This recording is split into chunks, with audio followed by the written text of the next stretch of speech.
आपकी इच्छा। रोल करे भैया। रोल है सर, कैबिनेट की बैठक में सबसे पहले तो आप सबका स्वागत है, अभिनंदन है कि आप इतनी देर रात भी यहाँ पर छोटे से निमंत्रण के ऊपर पधारे। आज कैबिनेट की बैठक थी, मंत्रिपरिषद की बैठक थी। माननीय मुख्यमंत्री अशोक जी गहलोत साहब ने बहुत सारे जनहित के फैसले आज कैबिनेट में किए हैं, लेकिन एक फैसला शिक्षा विभाग से संबंधित है, उसके बारे में मैं अपनी बात रखना चाहूंगा। ये जो राजस्थान अधीनस्थ सेवा नियम और राजस्थान शिक्षा सेवा नियम जो 70 और 71 में बने थे, उनमें काफी बदलाव किया गया है। 10-12 चेंजेस किए गए हैं, क्योंकि उनकी वजह से कई तरह की दिक्कतें आ रही थी और कई प्रमोशन नहीं हो रहे थे। कई परेशानियों के कारण से शिक्षा विभाग को मजबूती नहीं मिल पा रही थी, तो ये सारी चीजें की गई हैं। उसमें एक तो इन दोनों सेवा नियमों को एक कर दिया गया आज से।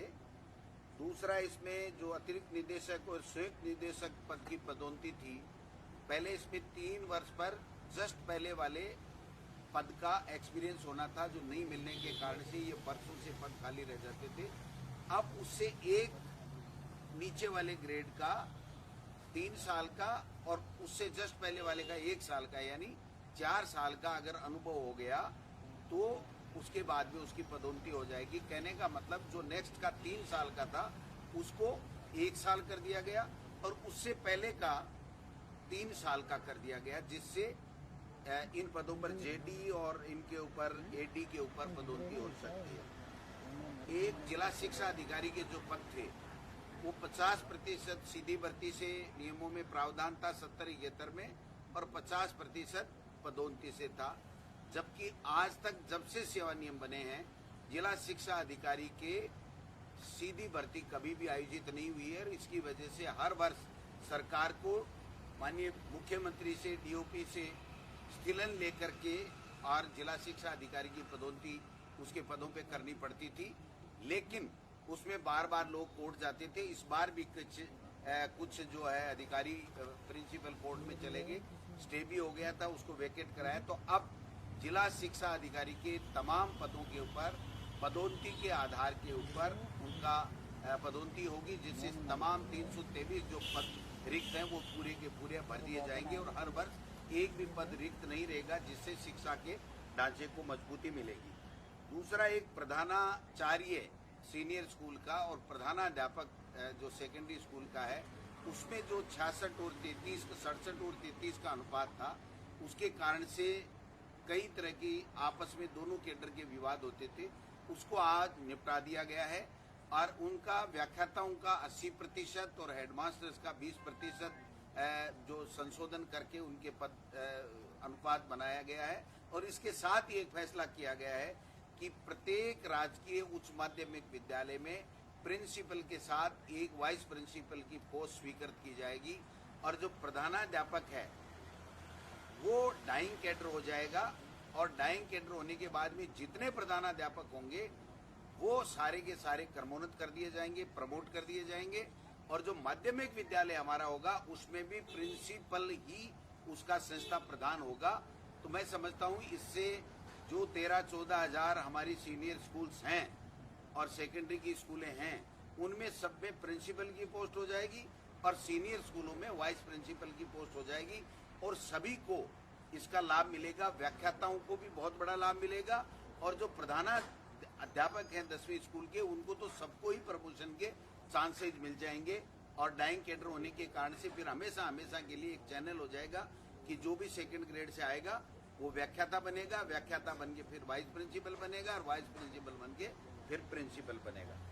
दूसरा, एक जो व्याख्याता शारीरिक शिक्षा का वित्त विभाग से पद तो स्वीकृता, लेकिन इन नियमों में इनकेडर नहीं होने के कारण से, इन नियमों में इनकेडर नहीं होने के कारण से आज तक 25-30 साल में, 40 साल में प्रमोशन नहीं हुआ।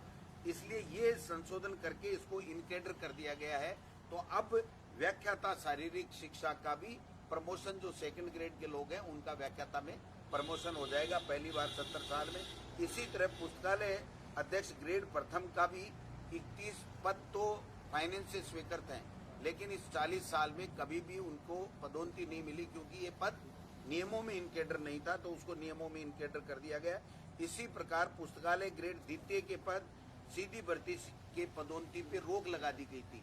उसमें प्रावधान तो कर दिया नियमों में, लेकिन उसमें ये एक लाइन लिख दी कि ये आगे भर्ती नहीं की जाएगी, तो उसकी वजह से ये भर्ती जो है नहीं हो रही थी, इसको भी कर दिया गया। एक महत्वपूर्ण निर्णय और लिया गया है कि जो पंचायत राज में शिक्षक नई भर्ती होती है और माध्यमिक शिक्षा में पंचायत राज से ही 3rd ग्रेड के टीचर जाते हैं, नई भर्ती उसकी कोई नहीं होती है। तो 3 साल की शर्त थी उसमें पहले 6D के अंतर कि 3 साल की पंचायत राज में आपकी सेवा होने पे ही कोई टीचर है वो माध्यमिक शिक्षा में जा सकता था। अब पंचायत राज का कार्मिक कभी भी माध्यमिक शिक्षा विभाग में या शिक्षा विभाग में जो शहर में एलिमेंट्री का जो विभाग है, एलिमेंट्री की स्कूल है, उसमें भी जा सकता है। तो जिससे माध्यमिक शिक्षा को 10वीं और 12वीं की स्कूल और शहर के जो तमाम स्कूल हैं जो शिक्षा विभाग के अधीन आती हैं 1 से लेकर के 12 तक के, उनमें टीचर्स बराबर मिलेंगे, वो मिल जाएंगे, ये भी कर दिया गया है।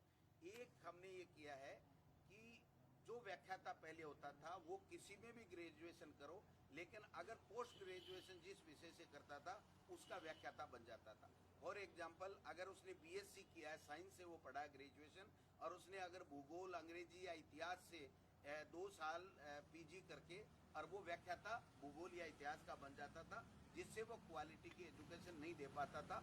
अब हमने ये नियमों में संशोधन कर दिया है कि जो ग्रेजुएशन जिस विषय में करेगा उसी में PG करेगा, उसी को व्याख्याता बनाया जाएगा। एक जो प्रधानाध्यापक है 10वीं का, उसको ग्रेजुएशन के ही योग्यता की जरूरत थी, उसको पोस्ट ग्रेजुएशन की आवश्यकता नहीं थी। अब उसको जोड़ करके पोस्ट ग्रेजुएट कर दिया, क्योंकि वो एक महत्वपूर्ण पद है और अब आगे चल करके वो वाइस प्रिंसिपल बनेगा, प्रिंसिपल बनेगा। तो प्रिंसिपल के लिए तो था पोस्ट ग्रेजुएट और प्रधानाध्यापक के लिए था ग्रेजुएशन, तो उसको भी हमने ठीक कर दिया क्वालिटी एजुकेशन के लिए। एक प्रतियोगी परीक्षाओं से अगर कोई व्यक्ति अपने कैडर में OBC, SC, ST में अगर 1 नंबर भी ले लिया या माइनस मार्किंग भी हो गई या 5 नंबर भी 100 में से ले लिया, तो वो भी व्याख्याता बन जाता था या टीचर बन जाता था। तो इसको हमने ये कर दिया है कि न्यूनतम 40% उसको अंक लाने पड़ेंगे, और अगर सरकार जैसे स्थिलन देती आई है 5% का, वो स्थिलन देगी तो वो स्थिलन इन पे भी लागू होगा। लेकिन जो भी अब टीचर आएगा वो क्वालिटी का टीचर होगा, जिससे क्वालिटी एजुकेशन जो है वो बेहतर हो सकेगी। एक तो ये चीज होगी। अभी जो एक चीज हुई है कि जो इन कैडर डाइंग कैडर जो प्रधानाध्यापक का किया जाएगा और जो वाइस प्रिंसिपल के पद हमारी सीनियर स्कूलों में किए जाएंगे, इससे 13-14 हजार टीचर्स को एक तरीके से नई भर्ती के अवसर मिलेंगे, क्योंकि 10,000 तो आप समझ सकते हैं कि वाइस प्रिंसिपल के पद ही होंगे, तो उन व्याख्याताओं को और हेडमास्टरों को उनको प्रमोशन का लाभ मिलेगा। और जो सेकेंडरी स्कूल है उसमें प्रिंसिपल की पोस्ट हो जाएगी हेडमास्टर के बजाय, तो उसकी क्वालिटी एजुकेशन भी बढ़ेगी और इतने पद भी बढ़ेंगे। तो कहने का तात्पर्य ये है कि ऐसे ऐसे फैसले आज शिक्षा विभाग के नोट के ऊपर माननीय मुख्यमंत्री जी ने, हमारी कैबिनेट ने लिए हैं, जिससे एक मील का पत्थर आज के फैसले साबित होंगे एजुकेशन को आगे बढ़ाने में राजस्थान में और क्वालिटी एजुकेशन में। और नए लोगों को जो हमारे टीचर्स हैं, व्याख्याता हैं, हेडमास्टर हैं, 2nd ग्रेड के हैं, उनको ज्यादा से ज्यादा प्रमोशन के अवसर प्राप्त होंगे। ये इस प्रकार से सभी शिक्षक संगठनों से इसमें हमारे द्वारा बात की गई है और तमाम ये जो फैसले आज हैं वो मुख्यमंत्री जी ने कैबिनेट में पारित किए हैं। इनको बताने के लिए मैंने आपको कष्ट दिया है, आप पधारे, आपका बहुत बहुत धन्यवाद। एक फैसला मैं और बता देता हूं कि माननीय मुख्यमंत्री अशोक गहलोत जी के नेतृत्व में यहाँ पर विधान परिषद के गठन का प्रस्ताव सर्वसम्मति से पारित किया था, लेकिन केंद्र की मोदी सरकार इसको टाले जा रही थी और एक चिट्ठी दोबारा भेजी गई कि आप बताइए कि आप चाहते हैं या नहीं चाहते हैं। तो ये टालने की मंशा से बताया गया है। मैं समझता हूं कि माननीय मुख्यमंत्री जी ने पूरी कैबिनेट की सर्वसम्मति से ये प्रस्ताव पुनः कैबिनेट को आज पास कर दिया गया है, भिजवाएंगे कि हम चाहते हैं लोगों को मौका मिले, कार्यकर्ताओं को मौका मिले और विधान परिषद बने, क्योंकि ये कांग्रेस की सरकार और मुख्यमंत्री अशोक गहलोत जी के नेतृत्व में ही ये यूनानिमस फैसला हुआ था। लेकिन भारतीय जनता पार्टी की केंद्र की सरकार इसको बार बार टाल रही है। इसलिए मैं आग्रह करना चाहूंगा भारतीय जनता पार्टी के तमाम नेताओं से कि केंद्र में मोदी जी के नेतृत्व में उनकी सरकार है, इसको फैसला जल्दी से करा के लाएं, जिससे राजस्थान में विधान परिषद बनने का रास्ता साफ हो और लोगों को और ज्यादा अवसर प्राप्त हुए जनता की सेवा करने। तो स्कूल खोलने को लेकर कुछ चर्चा हुई? आज केवल कोविड को लेकर के, चिरंजीवी योजना को लेकर के, तमाम और कई विभागों के फैसलों को लेकर के चर्चा हुई है। काफी टाइम हो गया, इसलिए आज इस विषय के ऊपर कोई बात नहीं हुई। लेकिन एक फैसला जरूर हुआ है कि जो कॉलेज एजुकेशन है या दूसरे बच्चे हैं, उनके जल्दी से जल्दी हम वैक्सीनेशन कैसे कराएं, इसको लेकर के चिंता व्यक्त की गई और भारत सरकार को एक चिट्ठी लिखने का जो है वो फैसला लिया गया है माननीय स्वास्थ्य मंत्री जी और मुख्यमंत्री जी की तरफ से कि मेहरबानी करके आप वैक्सीन दीजिए। हम लोग एक दिन में 15 लाख वैक्सीन लगा सकते हैं। आज हमारे पास में 70,000 के लगभग वैक्सीन है, कोई वैक्सीन आ नहीं रही है। हम लोग दूसरे डोज भी जिनकी ड्यू डेट होगी उनको भी नहीं लगा पा रहे हैं। तो नए बच्चों को कब लगाएं, कब वो परीक्षा दे पाएंगे, कब कैसे कर पाएंगे।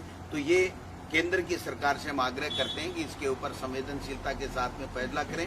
वो चाहे मंत्रिमंडल विस्तार करें, किसी की छुट्टी करें, किसी को अंदर करें, वो उनका फैसला है। लेकिन मेहरबानी करके वैक्सीन के ऊपर आप स्वास्थ्य मंत्री जी को हाथ धोना पड़ गया, केंद्र के मंत्री जी को, तो इससे ये साफ जाहिर है कि मोदी जी की केंद्र सरकार जो कोरोना काल में उनको मैनेजमेंट करना चाहिए था, जो इनको व्यवस्थाएं करनी चाहिए थी, उसमें पूरी तरीके से फेल हुई है और उसके कारण से केंद्र के स्वास्थ्य मंत्री का इस्तीफा मोदी जी को लेना पड़ा है। अपनी साख बचाने के लिए किसी की बलि दी है, लेकिन जिम्मेदारी प्रधानमंत्री की है।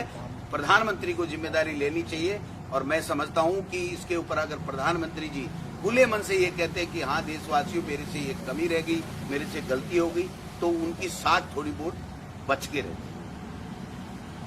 आज अजय माकन जी का भी दौरा रहा। थैंक यू, बहुत शानदार। थर्ड ग्रेड शिक्षकों को क्या होता है? थर्ड ग्रेड ट्रांसफर करेंगे क्या आप लोग? आज नियमों में संशोधन हुआ है और हम लोग जो 3 साल वाली शर्त को हटा दिया गया है।